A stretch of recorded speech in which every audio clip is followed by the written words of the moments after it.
The husband and his mother had flown off to Thailand, leaving a note. Figure it out yourself with that wreck. The husband's grandmother had lain 2 days without water or food at death's door. Sarah was already dialing 911 when the old woman's cold fingers clamped her wrist. No doctors. Look under the dresser, and you'll understand why they'll soon be begging for mercy. Dear listeners, before we dive deeper into this story, may I ask where you're tuning in from? Knowing your corner of the world makes our community feel closer, more real.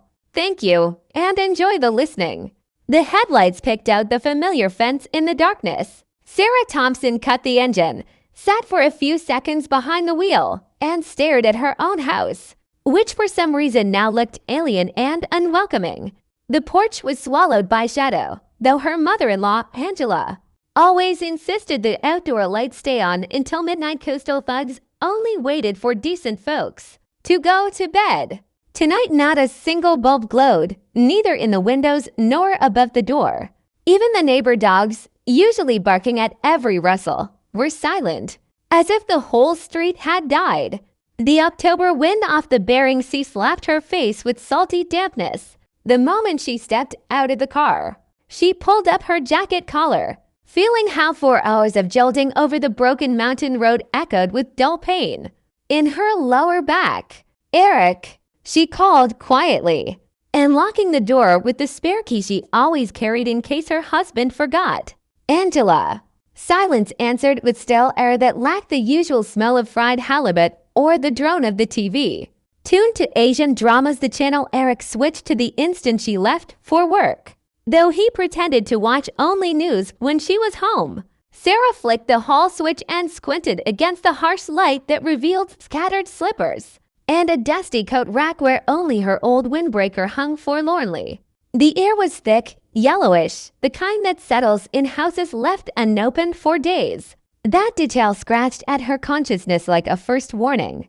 3 days she had been reconciling invoices at the company's Homer branch, uncovering shortages in the warehouse and arguing with the careless clerk who mixed up item codes and lost bills with the regularity of a vocation. Evenings, lying in the state-paid hotel room under the noise from the floor above. She had pictured coming home and Eric at least putting the kettle on, at least asking how the drive was. That small, foolish dream had warmed her the whole way back, helping her stay awake on the twisting highway when oncoming trucks blinded her with their high beams. Now, standing in the living room amid cushions on the floor and empty bottles of cheap beer beside crump lead instant noodle packets, she felt hope crumbling like autumn leaves. Stunned, she noticed on the kitchen table, bare even of the oilcloth Angela guarded like the apple of her eye, a sheet of paper weighed down by a tacky plastic crab souvenir Angela had brought back from a trip last year and been inordinately proud of. Sarah picked up the note. Her fingers immediately recognized the cheap paper torn from a school notebook. 2 handwritings crowded the single sheet. Eric's sprawling scrawl with its eternal flourishes and Angela's neat, pretentious rose. "Flew to Thailand. Fed up. Deal with the wreck in the back room yourself. Feed her however you want. Back in a week. Maybe 2. The paper crumpled in her fist before Sarah realized what she was doing. Blood rushed to her cheeks, then drained away, leaving emptiness in her chest and ringing in her ears. Wreck was what they called Grandma Grace, an 89-year-old woman who hadn't risen from bed in 3 years after a stroke. Doctors had certified her with a Group 1 disability, vascular dementia, and partial paralysis of the right side. If Eric and his mother had flown out 2 days ago, Sarah had seen the cheap Bangkok tickets advertised on the ferry. She had been locked in a stuffy room for 2 full days, without water or food, like a forgotten object. Sarah dropped her bag on the dirty floor and ran to the back room, stumbling over the threshold, heart hammering in her throat. The door was latched from the outside deliberately, so she couldn't wander. She yanked the bolt so hard it left white marks on her palm and flung the door open. A heavy, sour stench hit her. Stale air and something sickly sweet she didn't want to name. The room was tiny and joyless. A sagging metal-framed bed, a battered dresser with peeling varnish, one window sealed with duct tape so it wouldn't draft, Angela claimed. Though really she just didn't want to bother with the vent. On the mattress, under a thin blanket with frayed corners, lay a body so thin the bones seemed ready to tear through the papery skin, so motionless that for the first second Sarah thought she was too late. "Dear God," she breathed, dropping to her knees beside the bed, not noticing how the hard floorboards bit into her knees. "Grandma," she took the old woman's hand, cold, weightless, blue veins visible under translucent skin, and felt a faint, almost imperceptible pulse, so slow that an eternity seemed to pass between beats. The lips were cracked and white from dehydration, eyes sunken, cheeks hollow, breathing so shallow she had to lean close to hear it. Tears streamed down Sarah's face as she ran between kitchen and bedroom, bringing warm water in a cup and spooning it teaspoon by teaspoon into the parched mouth, careful not to rush so Grandma wouldn't choke. She wiped the body with a damp towel gently, as one bathes an infant, changed her into a clean nightgown from her own suitcase because the bedding was soiled and damp. Looking at it made nausea rise in her throat. All that time she thought only one thing. How could they? How dared they? How could I have trusted them? 5 years, 5 long years she had given them $65,000 a month. Out of her $95,000 salary for a caregiver, for medicines, for special food. "You understand," Eric would say without looking up from his phone, scrolling endless videos. "Care for the elderly costs money. A caregiver wants $50,000 plus diapers, plus meds. This is Alaska, everything's expensive, not the mainland." She had believed because she wanted to believe, because it was easier, because she had loved him once or thought she had. Sarah pulled out her phone, wiped wet cheeks with the back of her hand, and started dialing 911 when thin, dry fingers suddenly closed around her wrist with such strength that she cried out and nearly dropped the phone. "No doctors." The voice was hoarse from long silence, but perfectly clear, no slurred mumble. No porridge in the mouth, no emptiness in the gaze. Sarah slowly turned her head and met Grandma Grace's eyes wide open, gray with green flecks, cold as the October sea outside, looking at her with such piercing clarity that a chill ran down her spine. "Grandma," she whispered. "You understand me better than you think, girl," the old woman replied. Her lips twitched in something like a smile, and kind, predatory. Nothing like the vacant grimace Sarah had grown used to these past 3 years. "Close the door. Latch it. Pull the curtains so nothing's visible from the street. But you need a doctor. You went to days without water. You could have died. I said close the door." It was a command, not a plea from the dying. It was an order given in the voice of someone accustomed to being obeyed. Sarah obeyed before her mind caught up. Something in that voice allowed no argument, something authoritative, absolute. The latch clicked, the curtain rustled, and the room plunged into near darkness. Only a thin strip of light from under the door drew a pale line across the dirty floor. "The dresser," Grandma said, her eyes glinting in the gloom. "Move it away from the wall. Under it there's a board lighter than the rest. Lift it." "What's there?" Sarah asked, but was already moving, grasping the dresser's edges. "You'll see. Do as I say." Her hands shook as she dragged the heavy furniture, scraping the linoleum and leaving pale grooves. The board was indeed there, slightly different in color, as if replaced later, with a barely noticeable notch along the edge. Sarah pried it up with her car key, breaking a nail, and saw in the shallow recess an old metal tin once holding imported candies, its lid still showing faded illustrations of sweets. "Bring it here. Quick." Inside were dark glass vials with Chinese characters inked in red, and blister packs of unmarked matte black capsules that looked like beetles. Sarah stared as the old woman, with stiff but sure fingers, uncorked one vial, and the words burst out. "What is that?" "Drugs. Smuggling. Invigorating tincture from Harbin," Grace answered, bringing the vial to her lips. There was something like a smirk in her voice. "Prescription from a Chinese doctor who owed me a favor 30 years ago. Not poison, not dope, just very expensive. very effective traditional medicine. Something like ginseng, only stronger.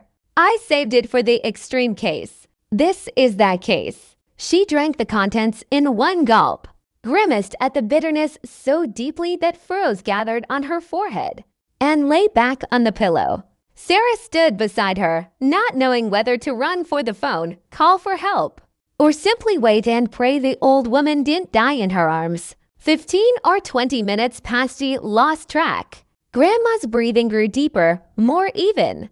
A faint but noticeable flush slowly returned to the waxy cheeks, as if life were being poured back under the skin. The old woman moved her fingers, then bent her arm at the elbow, then slowly, with visible effort, raised herself on the pillows and finally sat, leaning against the headboard. "Sit," she said, pointing to the edge of the bed with gnarled fingers. "We need to talk. You won't like it, but you must know the truth." Sarah sat, feeling as if she had fallen into a strange dream she couldn't wake from. 2.5 years, Grace began, her voice now firm, with a distinct rasp but not the slightest tremor. 2.5 years I pretended paralysis, dementia, helplessness. All of it a performance for one spectator who deserved it.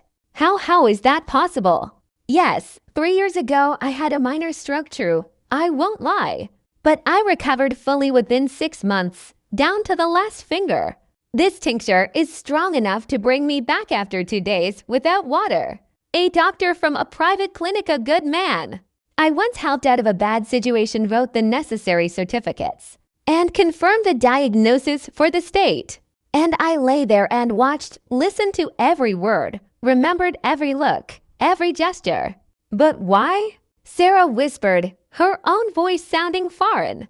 "So I would know the truth you can't learn any other way. Who would care for me when I became truly helpless? Who would wait for my death to get their hands on the inheritance, the house, the business, everything I built my whole life?" Grace smirked, and there was something terrible in that smirk, something predatory, like a beast finally emerging from ambush.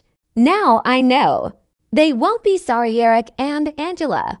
They have no idea who I really am. They think I'm a mindless old woman who can't wait to die and free up the living space." Grace confirmed, eyes flashing in the half-light. "My dear grandson and his mother think I'm just waiting to croak. They fed me scraps, sometimes cold porridge even a stray dog would turn up its nose at. When you weren't home, they might not come in for 2 whole days. I counted the hours by the light at the window. They poured some junk into my water sleeping pills. I think so I'd sleep more and," as they put it to each other, "whine and stink less." Sarah's tears flowed again, hot, angry tears that stung her eyes and burned her face. "I gave them money," she forced out. $65,000 every month for a caregiver, medicines, food for you. I know. I heard them laughing at you in the kitchen, thinking I was asleep. Our little fool brought her bonus again book, the tickets. Grace mimicked Angela's voice so perfectly that Sarah shuddered. There was never any caregiver. No special medicines. It was all lies to milk you like a cow. She reached out and gripped Sarah's hand firmly, but no longer painfully humanely, with a warmth this room had not known for 3 years. "Don't blame yourself, girl. You couldn't have known. They lied skillfully. I should have guessed, should have checked, watched. You're the only person in this house who treated me like a human being." Grace interrupted, her voice softening slightly. "When you were home, you always brought me fresh, hot food yourself, checked whether I'd eaten, asked if I needed anything. You talked to me, stroked my hand thinking I didn't understand a word. I remember every word, every touch. Only because of you I'm still alive. Only because of you I lasted until this day." Their eyes met, the young woman with tear-stained face and swollen eyes, and the old woman in whom nothing remained of the helpless wreck from the back room. Sarah suddenly understood that this moment was the turning point, after which nothing would ever be the same again. Grace waited, giving Sarah time to collect herself, then slowly, with visible effort but without help, reached under the sagging mattress and pulled out an object that made the younger woman gasp. A tablet. Not new but perfectly modern, in a scuffed leather case. I thought you only had a flip phone, Sarah muttered, remembering the ancient clamshell Angela once showed guests with contempt. This is the only kind of junk the old hag can handle. That phone is for them, Grace smirked, running her finger across the screen with the confidence of long practice. This is for me. Outlet behind the nightstand, cord hidden under the mattress. I charged it at night when those two were snoring loud enough to drown out gunfire. 2 years ago, when Eric and his mother flew off to a trade show. I called a technician a good kid from the old crew. Keeps his mouth shut. In answer, Grace opened an app, and the screen showed a grid of 4 feeds. Living room, kitchen, hallway, yard shot from above. The angle typical of smoke detectors or security cameras. Sarah glanced at the ceiling above the door. A small white box she had always taken for a smoke alarm was indeed there. Cameras, she said, voice flat. You installed cameras. 4 of them. Everything records to the cloud, 24/7. First 6 months, I just listened and memorized. Then I realized I needed evidence a court would accept. Eric never suspected I knew the home Wi-Fi password. He said it himself right in front of me. When his mother couldn't connect her phone, and I just lay there, supposedly not understanding a thing. Grace tapped the archive, and hundreds of dated video thumbnails scrolled past Sarah's eyes to full years of recordings. Girl, to years I've been building a dossier on them. Want to see the truth? Sarah wanted to say no. Wanted to close her eyes and wake up in a different life where her husband loved her, and her mother-in-law was merely difficult. Instead, she nodded because there was no turning back. And truth, no matter how ugly, was better than the lie she had lived for 5 years. The first clip was dated 3 weeks earlier. Living room. Angela on the couch watching some trashy talk show. Eating sunflower seeds and spitting shells on the floor, the same floor Sarah scrubbed every morning before work. In the corner, in an old wheelchair that squeaked with every movement, sat Grandma Grace with a plate on her lap containing something gray and congealed. Angela stood, walked over, grimaced at the untouched food, and suddenly screamed so loudly the tablet speaker crackled. Eat, you old parasite. Did I cook for nothing? Sarah watched Angela grab the spoon and roughly shove food into the old woman's mouth, while Grace choked and coughed. And Angela in rage kicked the wheelchair so it rolled back and slammed into the wall. Die already, you burden. Because of you, we can't even take a proper vacation. Dear God, Sarah whispered, covering her mouth. How keep watching, Grace ordered calmly. That's just the flowers. The second clip was the day before Sarah's trip to Homer. Hallway camera. Eric enters, followed by a young woman in a tight fuchsia dress and heels. Sarah recognized her instantly, Ilona Kuznetsova, whom Eric had introduced as mom's friend's daughter from the city, helping with clinic paperwork. They passed the camera without glancing up and disappeared into the bedroom, the same bedroom, where Sarah slept with her husband, on the mattress she had bought last year with her bonus. Please, no, Sarah begged, nausea rising. You have to, Grace cut her off. You must know everything. An hour later on the recording, they emerged and settled in the kitchen with a bottle of the wine Eric had been saving for a special occasion. The camera microphone was excellent. Every word carved itself into Sarah's mind. Ilona asked in a sultry voice, sipping wine, when are you finally divorcing that dull mouse? Eric, Sarah's husband, the man she had given 5 years and nearly her entire salary, answered calmly, almost lazily. Be patient. First the old hag has to die. Then I get the inheritance house, share of the business, and I'll kick out that obedient cash cow. It'll almost be a shame to lose such a steady income. Sarah's legs gave way and she sat straight on the floor, barely noticing the sharp pain in her tailbone. There's one more, Grace said, her voice now almost gentle, almost compassionate. The most important. 2 weeks ago, kitchen. Eric at the table carefully grinding something in an old mortar Sarah remembered from the days. Angela made spicy relish. Angela hands him a vial of colorless liquid. Eric pours the powder into a teacup, stirs, and carries it to the back room. Voice tender and carrying the voice that now made Sarah want to vomit. "Grandma, here's some nice warm tea, just how you like it." "They were poisoning you," Sarah exhaled, her own voice sounding dead. "Really poisoning?" "I poured it into the flower pot when they turned away. The plant died, as you see." Grace turned off the tablet and looked at Sarah with that hard gaze. That made one want to stand at attention. "You've seen enough. Ready to act?" Tears dried of their own accord, as if burned out from within. Sarah stood, straightened her shoulders, and met the old woman's eyes directly. "Ready. What do we do?" Grace nodded, reached into the hiding place again, pulled out another item, a modern smartphone. Nothing like the ancient flip phone, and dialed a number. The conversation was brief. "Samuel Peterson, it's Grace Harrington. Yes, it's time. I expect you at 9 with documents and the team." She hung up and for the first time that night allowed herself a faint but genuine smile. Now sleep. Tomorrow a new life begins. At exactly 9 a.m., a black SUV with tinted windows stopped at the gate. Sarah, who had barely slept, watched from the window as a man in his late 50s stepped out, followed by two sturdy young men in dark windbreakers, silent, attentive.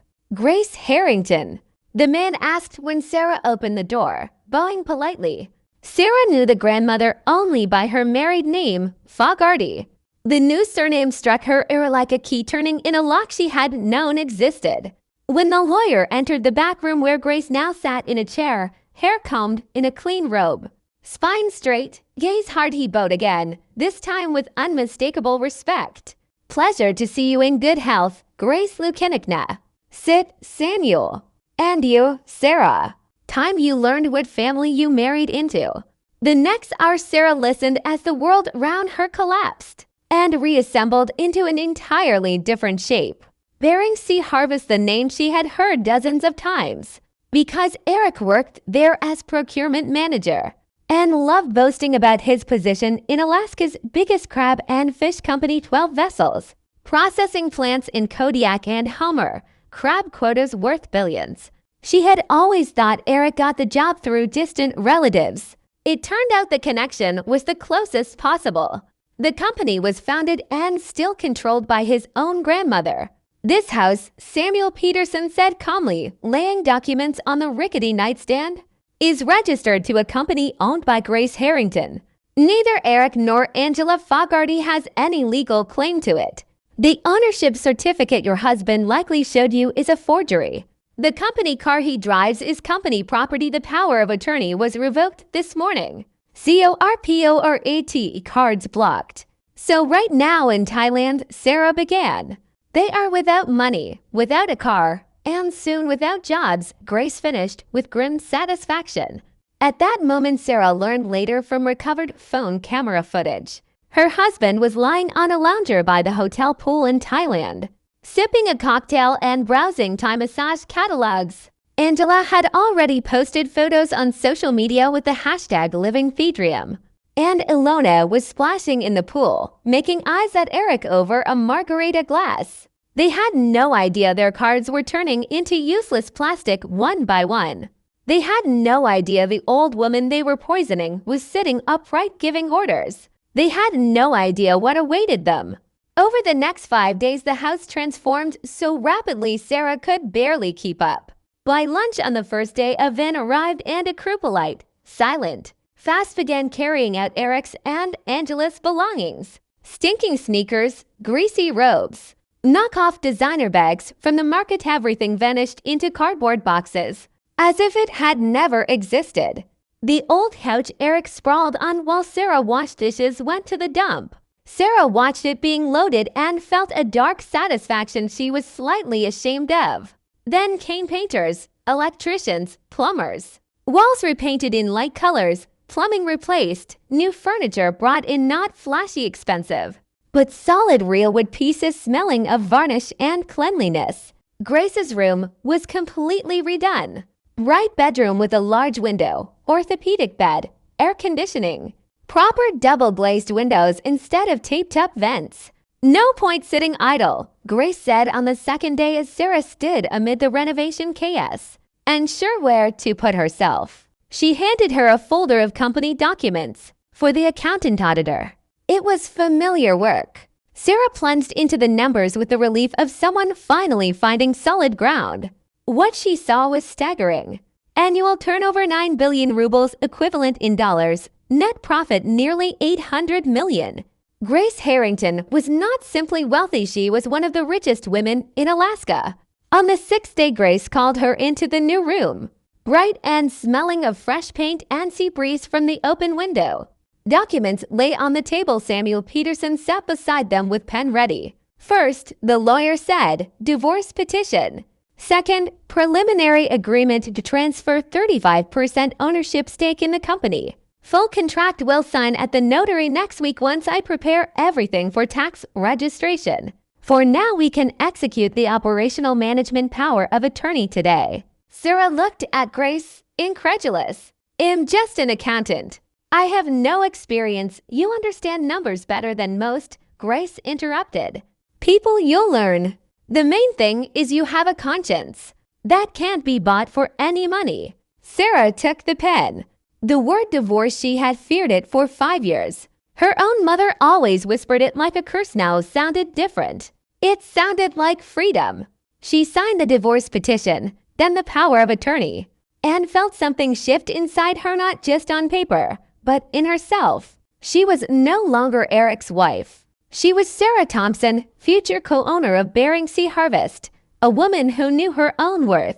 Grace smiled, the first real warm smile Sarah had ever seen on her face, gathering the wrinkles around her eyes into gentle rays. Now send a message to that bastard, she said, anticipation in her voice. Time to bring the birds back to the cage. Sarah took the phone. Grace handed her own old one with the cracked corner and stared at the empty message field for several seconds, gathering her thoughts. Her fingers trembled slightly, but not from fear, from a strange, almost thrilling excitement she had never known in herself. Write as if you're panicking, Grace instructed, watching from her new armchair. As if you're still the little fool they think you are. Sarah nodded and typed. Eric, grandma died tonight. Body is cold. I called ambulance, but they said we have to wait for police for the report. Please come home as soon as you can. I'm scared to be alone with her. She reread it, winced at how convincingly it sounded like the old Sarah she had been just a week ago, and hit send. The reply came an hour later, when she had almost forgotten about the phone, buried in another folder of financial reports. Finally, don't call any neighbors. Tell them relatives are away. The corpse isn't going anywhere. Flying back day after tomorrow, first flight. No condolences, Grace noted with cold satisfaction. Only relief that his worst suspicions were confirmed. But day after tomorrow never came. 3 hours later, Sarah's phone exploded with calls, Eric ringing again and again, hanging up and redialing. She didn't answer, watching the screen flash his name with detached curiosity, like a scientist studying a rare insect. Then messages poured in, each worse than the last. Cards blocked. What the hell? Bank error? You have to wire me money for tickets. Hotel demanding payment. They're kicking us out. Answer, this is urgent. Sarah showed the thread to Grace, who snorted while sipping tea from a new porcelain cup. Let him stew a bit. Good thing it's warm sea. Not our bearing, otherwise had already be fish food. Samuel Peterson, stopping by that evening with another batch of documents, explained in more detail. Eric's corporate cards blocked, payroll account closed due to termination, personal accounts frozen by court order on a fraud complaint, standard procedure. When criminal charges are filed. Over the past 3 years, he had been falsifying fuel and gear purchases for the fleet, pocketing the difference through shell companies. The total exceeded $4 million, enough for felony embezzlement charges. How long will they be stuck there? Sarah asked, surprised at how steady her own voice sounded. 3 or 4 days until they find someone to borrow from. Tourists sometimes help compatriots, though less and less these days to many scammers. It took exactly 4 days of Eric, Angela, and Ilona scrambling, begging money from random acquaintances, and hearing refusals until a kind-hearted couple from Seattle finally loaned them the fare. For the cheapest, longest route with multiple connections, the flight landed at 10:40 p.m. By then, everything in the house was ready. Sarah turned off the porch and living room lights to let them think the house was sunk in mourning. She stood in the shadow by the window with a view of the driveway. Grace Harrington sat in the center of the room in her new leather armchair. Dressed in a severe suit a stylist had brought from town that morning, gray hair in a neat style. A large sapphire ring family heirloom she had kept hidden glinting on her finger. Nervous? Grace asked without turning her head. A little, Sarah admitted, though probably not as much as I should. That's right. You're only nervous when you don't know how it ends. We know. Samuel Peterson sat in the corner with a folder on his lap, imperturbable as a statue. In the hallway, out of sight from the entrance, waited two young men from his security team Sarah preferred not to ask what they did on ordinary days. Behind the kitchen door sat the local police captain, a tired middle-aged man who had seen everything and long ago stopped being surprised by human nastiness. Statements for intentional grievous bodily harm, torture, leaving in danger, and large-scale embezzlement already lay in his folder, along with printouts of video evidence. At 11:15 p.m., the sound of an approaching car reached them. Doors slammed. Tired, angry voices carried to Sarah's ears Eric berating his mother, Angela snapping back, Ilona silent, steps on the porch.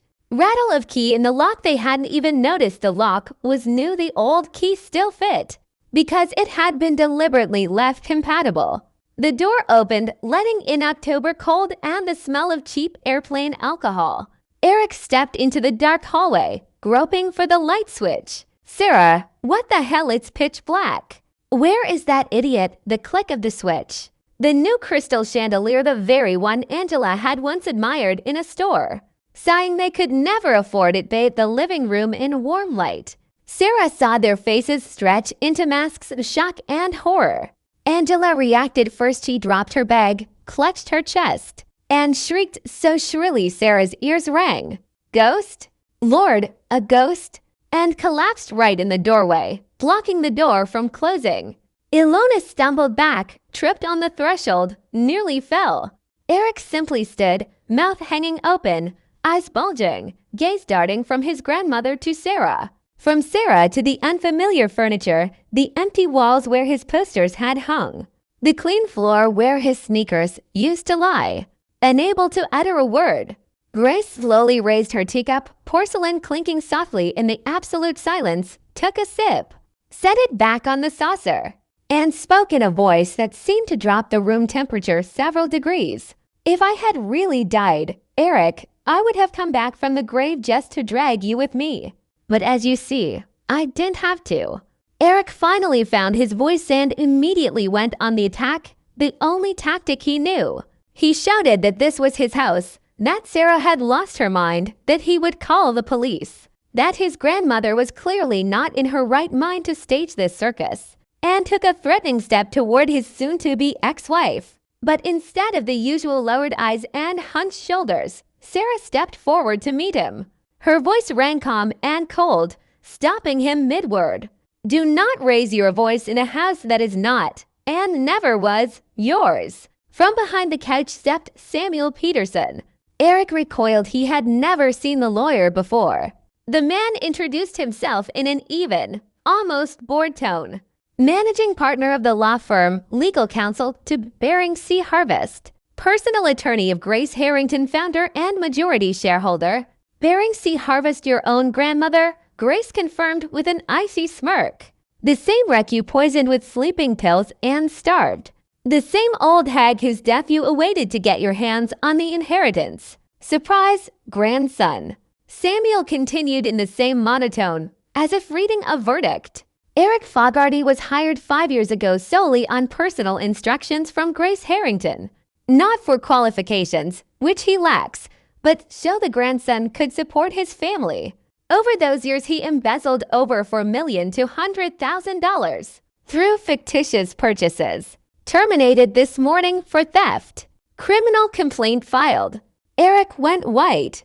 Everything he had been proud of, good job, connections, career prospects, turned out to be handouts from the grandmother he had been poisoning. He had not been a valued employee but a parasite tolerated out of pity. It was all her. He suddenly yelled, pointing at Ilona. She talked me into it. Said once the old hag died, we'd live large. Ilona shrieked, liar. You bragged yourself about slipping stuff into Grandma's tea. I thought you were joking. You psycho. That's a lie. Angela wailed from the floor. It was her idea. That's you who bought the sleeping pills, who had the prescription. You said it was for yourself. Insomnia, they screamed over each other, accused. Interrupted three people who a week ago considered themselves clever winners. Every word was recorded on Samuel's dictaphone. From behind the kitchen door stepped the police captain, silently making notes with the expression of a man long overdue for retirement. Ilona was first to realize things were bad. She began edging toward the exit, sidling along the wall. She grabbed the doorknob, yanked harder, still locked, pounded with her fists. Let me out. I had nothing to do with it. The door opens inward, miss, Samuel remarked calmly. Pull. Ilona jerked the door toward herself. It swung open, and on the porch stood another officer who had just arrived. Ilona crashed into him at full speed. He instinctively caught her arms, and a cheap glittery bracelet evidently bought at a time market slid off her wrist. That's not mine. She shrieked for some reason, as if accused of theft. Calm down, Mum, the officer said, picking up the bracelet and handing it back. Your jewelry. The captain raised his hand, ending the farce. Enough. Citizen Fogarty. Citizen Fogarty, you are detained pending investigation of intentional grievous bodily harm, torture, leaving in danger, and large-scale embezzlement. Come along. Eric tried to break free, yelled about lawyers and rights, but was calmly turned face to the wall and handcuffed. Angela wailed about her heart condition. No one paid attention. Before they led him away, Sarah approached. He raised his eyes, pleading, hoping for the old Sarah who always forgave. Sarah, I'll explain everything. You know me. As she looked at him a second, too, then took the thin gold wedding band she had worn for 5 years from her pocket and tossed it at his feet. The ring clinked on the laminate and rolled into the corner. I knew you, she said evenly. Now I don't. To me, you're just a defendant in a criminal case, a stranger. The officer nudged him toward the exit. The moment was lost forever. Sarah stood in the doorway watching the police SUV carry away her past into the October night. The wind off the sea whipped her hair. Salty air stung her eyes. But for the first time in 5 years, that smell no longer seemed oppressive, weighing on her chest. The heaviness of all those years vanished, as if it had never been. Close the door, Sarah, Grace said behind her. It's drafty. We have a lot of work tomorrow. Sarah smiled barely, just the corners of her mouth, and closed the door. That night she slept in the new bedroom on clean sheets under a warm blanket. And for the first time in years, no anxious dreams, came only silence, peace, and the salty wind from the sea that no longer smelled of sorrow. Months passed like one long, event-filled day. Sometimes Sarah caught herself thinking the old life with Eric, his mother. The constant guilt and exhaustion now seemed unreal, like a bad dream from which she had finally woken. The trial took place in August, 10 months after that October night. The small courtroom was stuffy, with faded portraits on the walls and creaking chairs. Sarah sat in the witness section listening as the judge read the verdict in a monotone. The prosecutor presented all the camera footage. Toxicological results, elevated levels of sedatives in Grace's blood, financial documents proving embezzlement of over $4 million. Eric Fogarty, intentional grievous bodily harm, leaving in danger, large-scale embezzlement. Combined sentence, 8 years general regime colony. Angela Fogarty, same charges, 6 years. As the guards led Eric out, he paused opposite Sarah. The elderly guard with gray mustache allowed a second. Eric hissed in her face. You'll regret this. You'll get out and you'll dance for me. Sarah raised an eyebrow and answered calmly, almost bored. In 8 years, you'll be 43. No education, no skills, no connections, a conviction for torturing an old woman. Who'll hire you even as a supermarket security guard? Doubtful.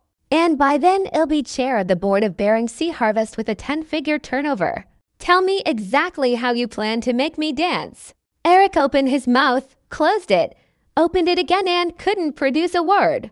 The guard couldn't hold back a snort, then pretended to cough, and nudged Eric toward the exit. Come on, silver tongue. A year after the trial, on a September evening with the sun setting over the Gulf of Alaska, Sarah sat on the balcony of her new apartment overlooking the ocean, the spacious kitchen where she still loved to cook herself, the cozy room for Grace, who was now closer than any blood relative. They had sold the old house, too many painful memories soaked into its walls, and bought this bright, airy place smelling of sea and fresh paint. Her office on the 10th floor of the downtown building overlooked the harbor. And every morning arriving at work, Sarah Thompson, financial director of Bering Sea Harvest, looked at the ships in the port and could hardly believe this was her life. Billions in annual turnover, hundreds of employees, a fleet of 12 vessels, and she was coping. Because numbers were her element and conscience her compass. Grace had officially retired, but came to the office once a week to check how things were going. Drink tea with employees who had worked for the company 30 years and remembered her young. You know, Grace said quietly that evening, watching the sunset and holding a cup of jasmine tea in still strong though wrinkled hands. I had children, grandchildren, all rotten, greedy, heartless. They waited for my death like a holiday. And you, a stranger, Eric dragged home like a servant, turned out to be the only one with a heart. Sarah was silent, watching the sun slowly sink into the water, painting the sky copper and rose gold. Tears pricked her eyes, but they were good tears, the kind you don't have to be ashamed of. You are my real inheritance, Grace continued, squeezing her hand. Not crab quotas, not the fleet, not the millions in accounts.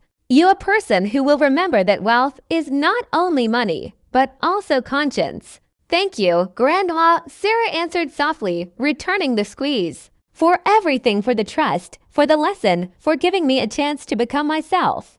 Grace gave her trademark snort, which could mean anything from approval to irony, and rose from the chair, grunting more for effect than real weakness. Enough sentiment. Let's eat. You promised dumplings. They went to the kitchen together, the young woman and the old woman, once strangers, now closer than family, bound not by blood, but by something stronger. The ordeal they had survived together and the trust forged in the fire of betrayal. Outside, the city lights came on, ships on the roadstead, the bridge lights across the bay. The first stars appearing indifferent to human dramas, yet somehow seeming almost friendly tonight. Sarah took dough from the fridge. Grace sat at the table grumbling about modern youth, who had forgotten how to make proper dumplings. In that simple everyday scene there was more warmth and real family than in all 5 years of Sarah's marriage to Eric. Justice had triumphed, and the two women, one who had nearly died at the hands of her own family, and the one who had saved her without knowing it, were beginning a new chapter. And this chapter promised to be far brighter than the last. The end.